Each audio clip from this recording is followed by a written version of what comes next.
सखियन के बीच में अपने बौरहू बखान करत है। सब सखिए बड़ाई कैले हैं, हमार दुल्हा ऐसे हुआ, हमारे पिया वैसे हैं, हमार राजा वैसे हैं, हमार दुल्हा गाजा पियले। और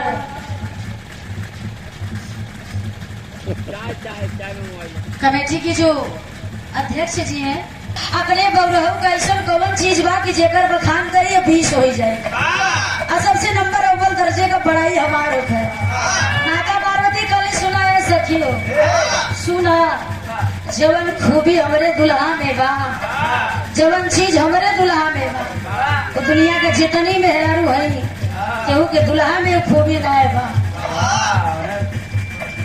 सखिया कली ऐसा कवन चीज तोरे मनई में बा भाई, कवन खूबी हो। माता पार्वती कली सुना सुना, धीरज रखा, हम बतावत है का बतौलिन भैया बखान करत है।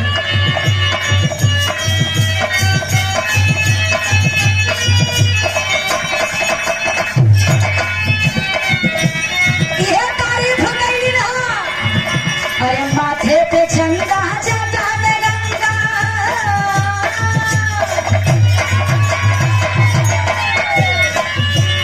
माथे पे चंदा जाता में गंगा, अंगना में भस्म लगावेला।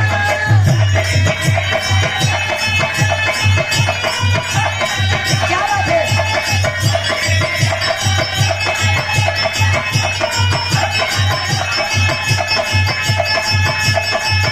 अरे माथे पे चंदा जाता में गंगा, अंगना में भस्म लगावेला।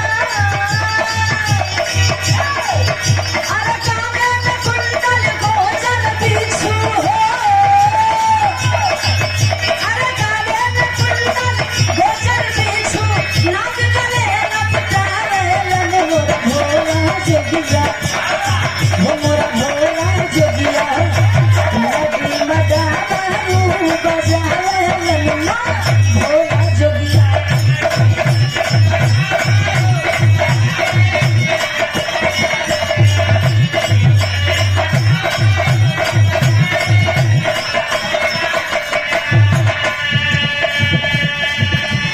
माता पार्वती कहीं की देखा हमारे सैया के ना रहे के मकान बा, अब ना तनी पे पहले के कपड़ा बा, माथे पर चंदा जी है हो, और जटा में ना तो उनके टेबल का जरूरत बा, ना तो नहर का जरूरत बा, ना तो हैंड पाइप का जरूरत बा।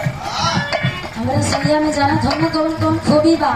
अब सखी मोबाइल के आँखी फाड़ के ताकत है बाप रे बाप, इतना तो खूबी भैया हमने के दुल्हा में नहीं हो जितना पार्वती जी के दुल्हा में हो।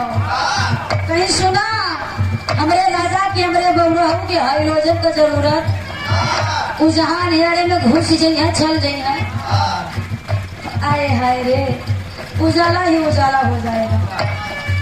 जिनके माथे पे स्वयं चंद्रदेव हो। पहले आगे सुना और कौन खूबी बा। अरे हाथी त्रिशूल से मुड़िया के मलवा, देहिया पे पहिरा